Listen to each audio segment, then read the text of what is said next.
ډېر انسانان کوشش کوي چې سرکاري ملازمت پیدا کړي. د سرکاري ملازمتو د دې ریړۍ والا دومره فرق دی عزیزانو لکه د قیدي او د آزاد. یو سړی په قید کې بند دی او یو سړی آزاد دی. څو فرق دی؟ سرکاري ملازم او چې کوم سړی د باندې ګرځي پر خپل طبیعت کاروبار کوي، د دې په مابینځ کې دونه فرق دی. ولې عزیزانو زه به ته یو اسانه مثال درکړم. یو مرغه هغه دی چې په کور کې ما او تا بندي کړی دی په قفس کې. یو مرغه هغه دی چې هغه په دې غرو، په دشتو، په بیابانو، په درختو، په ځنګلو کې ګرځي را ګرځي. چې ماښام سي کوم مرغه ډېر موړي چې په باغو په ځنګلو کې ګرځي دی، هغه کایه په قفس کې چې بند. قفس کې چې بند دی دا هغه خپل دانه معلومه ده، ورسره شاشه دانه ور واچو. هغه که 30 ولا که 9-10 ولا که خوند کوي که نه کوي، مرغه بیا خامخا خوري. صحیح سلو ماښام یې بیا دغه رقم که د ده یېرس ولا که د ده نه وه راوړې پاته سوې وه، بس دا مرغه ناست دی ولې د نن دانه نه ده راوړې. صحیح سو نن یې یېرس وله، نن خرابه سوې وله، نن جنتۍ سوې وه، نن نوده سوې وله. دا مرغه څه رقم سو؟ هغه چې بل مرغه دی وروره کله پر دا درخته ناست، کله پر هغه درخته ناست، کله هغه بوټي ته ناست، کله دغه بوټي ته ناست، کله پر هغه غونډۍ ناست، کله پر هغه غونډۍ ناست. نو دا هغه رقم چې دا کم څوک په بازار کې کاروبار کوي، دا هغه مثال د هغه مرغه دی چې کم څوک په بازار کې زړه یې غواړي هغه کاروبار کوي، حلال کاروبار. او دا سرکاري ملازمین داسې دي لکه هغه پنجره کې نه دي بندیان مرغان، بس د خپل شی معلوم دی، سهار دی، غرمه د ماښام ده. دا هغه رقم د سرکاري ملازم خپل شی معلوم دی، تنخواه ده. دا سرکاري ملازمین دي دا اکثر غریبان بخیل خو نه ورته ویلي، خو بس د هغه ژوند دی. یعنی دی په دا خپل ملازمت کې یو میلمه نشي ځایولی. ولې نشي ځایولی؟ دی حساب کړی دومره زما د غوړۍ، دومره زما د وړو، دومره زما د بیمارۍ، دومره زما د دوا، دومره زما د موټرسایکل خرڅ، دومره زما د ګاډۍ خرڅ. بس دا ټوله بس دا میاشت چې پرې کېږي نو بس کله د یوې ورځې شی ورسره یي، کله نه یي ورسره. صحیح سو سرکاري ملازمت پسې مه ځغلئ، قطعا مه پسې ځغلئ. او چې هر سړی ځغلي دا نو د دې مثال دی لکه د ښځې. ښځه وایي بس زه دی سړی وکړم چې دله خپله تنخواه راځي، بس کرار په کور کې زما سره ناست دي. د دې نه بیا پالتو خبره شته. ته یې ورسې وګورې د بازار کې وګورې یو سړی منشي و، مزدور و، موچي و، د چا سره مطلب په 2 روپۍ نوکر و، بل ورځ چې ګورې دا بلډینګ د ده دی. ولې؟ کاروبار یې شروع کوي. الله رب العزت په کاروبار کې برکت ورچي اچي اچي ولاړ شي، بل ورځ یې ګورې وروره پیسې د تمامېدو وتلي. خو ورسې وګوره دا لوی د عربتیانو کرپتیان ته یې پوښتنه جن وکړئ. څوک وایي چې موږ په نس نه وماړه، څوک وایي موږ د پښو چوټې نه درلودې، څوک وایي موږ پر تن جامې نه درلودې، څوک وایي د کور اوبه پر چت مې څڅېدی، موږ دا چت نه سو پوښلی. نن زبردسته بنګلو، کوټیانې و، کورونو، موټرانو، چشتې شروع کړلو، کاروبار مې شروع کړي. په کاروبار کې بیا پای نه لري. د کاروبار ګټه چې د هغه پای نه لري. او هغه چې ما درته دا مرغان اسانه مثال ما درکړو، خدای دې وکړي چې به دې مثال سره خلاصي یاره. نو چې کوم مرغه چې اسې پر هره درخته کښېنستی دا به ډېر موړې خوشحاله وي که به هغه د پنجرې والا. نو چې کوم یو سرکاري ملازم دی هغه د پنجرې دی. شرط دا دی چې ایماندار وي. که بې ایمانه و بیا خو نو ورسره رشوتونه خوره، بیا نوکرۍ لره مه ورځه، ملازمت مه کوه، بیا غلاوې کوه، بیا 2 نمبرۍ کوه. هغه نه، هغه ګرځه خو د را پنجرې تر دغه لا ولاړې تباه سو. صحیح سلو. او بیا خاص کر سرکاري ملازمت کې عاجزانو ډیوټي نه کول کېږي. خاص پاکستان به راواخلو، ډیوټي نه پکې کول کېږي. نو ډیوټي چې ته نه پکې کوې نو بیا چې ته تنخواه اخلې دا خو حرامې دي، مردارې دي. او ته راولاړ سې ستا کوچنی بچی دی وروره 100 روپۍ د خرچه ورباندې وکړه ناجوړه سلو، ته راولاړ سې د حکومت سې د 1000 روپۍ راویستلې. ښه نو دا حلال دي که مردار دي؟ دا ستا ډیوټي چې د هغه پر 9 بجې شروع کېږي، ته ولې پر 11 بجې را روان یې؟ که ته زما صاحب ما ته وویل صاحب څه اختیار دی؟ صاحب په خپله د بل چا لاس لاندې دی، صاحب په خپله اختیار نه لري یاره. نو دا به څه شي نو؟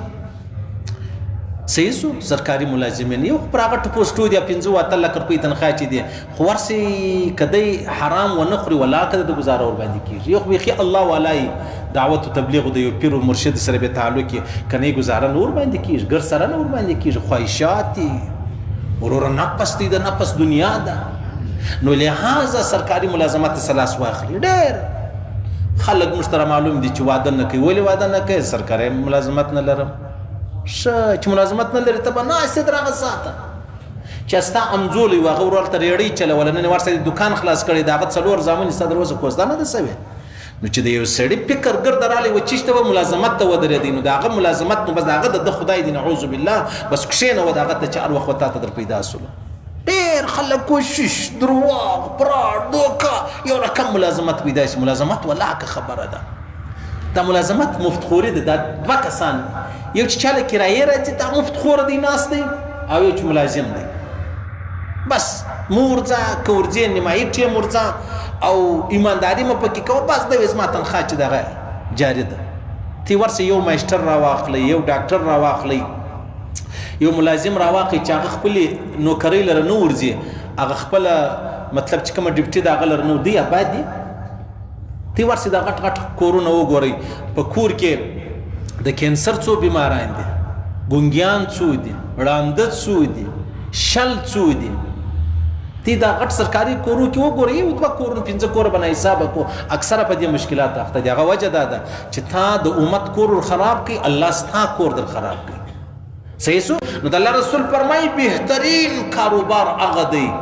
بهترین کاروبار چې یو سړی په خپل لاس یو ورپیچ دغه پیدا کړي حضرت عمر فاروق رضی الله تعالی عنہ اعلان وکړي چې اے ملایانو اے امامانو اے علماو تاسو به پر امت باندې خپل ځانونه نه باروي تاسو به پر امت خپل ځانونه نه باروي ورسه کم لایق کې که سبقان وای که قرآن درسه که حدیث درسه ورسه خپل کاروبار مر سره کوه صحیح سو دا چې نه ولدا خبره ده یعنی دا دین په داسې انداز وکړي چې خپل روپی خپل پیدا کړي د دین پر سر روپی مو پیدا کوه د دین پر سر باندې روپی مو پیدا کوه او زموږ ټوله هره ګوله دا د دین پر سر ده ځکه زموږ په دین کې هغومره اثر نشته عزیزانو نه د علماو په خلو کې ستا نه د مجاهدینو په خلو کې ستا نه د پیرانو په خلو کې ستا ځکه موږ دا وایي چې بس نو زم لاس نو لحاظه زه پر امت باندې تاوان سولمه اوس دې ماته څه راکوي اوس دې ماته ګوله راکوي ګرڅه چې یو عالم یې یو امام یې هغه خپل کاروبار کوي او بیا د دین د اسلام خدمت کوي دا په ډیره شي آیا که به دغه مرداري روپۍ دی که سودخوره دی د هغه څه 5 روپۍ واخه که شرابي دی د هغه څه 5 روپۍ واخه که رشوتخوره دی د هغه څه 5 په دې کې به څه شي نو دا به څه اثر دی صحیح سو هغه ځان ته بله خبره ده چې نو دا خو حرام نه دي چې د ملایانو ته خپله تنخوا میلاویږي بده خبره نه ده په دې وجه بده خبره نه ده چې 5 وخته لمونځ کې به مولوي صاحب خامخا موجود دي 5 وخته به مولوي صاحب خامخا اذان کوي مسجد به خلاص شي نو اوس که مولوي صاحب کاروبار شروع کړي تی داسې کاروبار کوئ چې 5 واره دلته د خپل مطلب ډیپټي دی هم دا بیا تر سات کې کاروبار لزغلي رزغلي دا خو نشي کېدلی نو لهذا د اخرنی علماء دا فتوا ورکړه ټیک د کوي چې مطلب اذان کوي تنخوا ورکولی سي که چا امامت کوي تنخوا ورکولی سي که چا د قرآن او د حدیث درس کوي تنخوا ورکولی سي تنخوا د دې زه نه اخلم چې دا زه تا ته حدیث وایم دا مولوي صاحب چې کله قرآن وایي لمنځونه ورکوي دا اذانونه کوي تنخوا د دې نه اخلي چې زه اذان کوم تنخوا به د وخت ځینې اخلي چې دا زما وخت دا صرف دی ستا دپاره زما وخت ستا دپاره صرف دی کنې زه به تللی وای ما به خپل کاروبار کړی وای نو خو بدبختي راله عزیزانو چې اوس موږ څه کوو موږ ټول راولاړ سو وروره پر جهان مې ځانونه تاوان کو شرابي به یې سودخوره به یې بدکاره به یې رشوتخوره به لیکن یو لوی عالم راواخله د قرآن د حدیثو شیخ القرآن به شیخ الحدیث به مفتی به لیکن د دغه د 2 روپۍ سړی چې کم دی دغه در لاس به لاندې کې عزت ورکوئ کې ذلیله کوئ کې ګوله ورکوله کې نه ورکوله ځکه موږ ډېر شاته روان یو واحد کار چې دی هغه دعوت او تبلیغ دی عزیزانو هغه ډېر پر مخ روان دی ولې روان دی هغه وجه دا ده چې دعوت تبلیغ والا چندې نه کوي خپل دکان خپل کاروبار خپل روزګار کوي په هغه باندې بیا چې د کلمې کار چې دی هغه کوي نو په هغه کې بیا ډېر لوی اثر پاته دی که د هغه زموږ علما راولاړ شي خپل ورور شپې ګټي او بیا یې خوري بیا د دین خدمت کوي بیا هېڅ ملک و خان سردار به بیا نه چلیږي اوس په ملک ته هم خاندې سردار ته به هم خاندې دا مشر حاجي ته به هم خاندې چې هر چا موږ ته تر دا بل 2 روپۍ زیاتې راکولې هغه ته به خاندو نو دا خو ستا بندګي سوله یار صحیح سو حضرت عمر فاروق اعلان وکړي والعلماء تاسو به پر امت باندې ځانونه نه باروئ خپل کاروبار شروع کړئ خپل روزګار کوئ حضرت ابوبکر صدیق رضی الله تعالی عنہ مبارک چې کله خلیفه سو نو سهار پر یو چوک ولاړ دی د کپړو کار یې کوي خپلې کپړې خرڅول حضرت عمر فاروق راغلی ول حضرت دا څه کوي ول نو څه وکړم نو دا خو بچیان دي ګوله غواړي او مجبوري ده هغه ول نو که تا دا کاروبار کوئ نو بیا خو هغه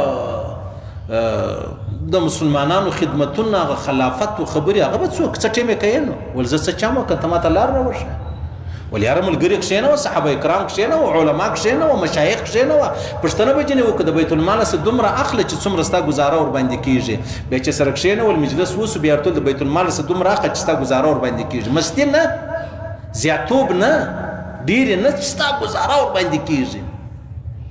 بیا دغه حضرت ابوبکر صدیق رضی الله تعالی عنه خپل کار او کتار پرېښود بس بیا به څه تنخواه منخواه دا و چې څوک مطلب د ملازمین دي سرکاري علما مجاهدین دغسې مطلب دا وزیران دغه وجه ده د بیت المال څخه به دته روپۍ میلاویږي که نه میلاوېدلې نو بیا به دی څه وکړي نو بیا خو دا کاروبار بیا دا ژوند پاتېږي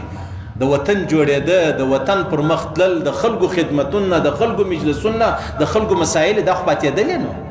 نو لہذا د الله رسول فرمایي بهترین کاروبار هغه دی چې سړی په خپل لاس یوه ګوله چې د هغه پیدا کړي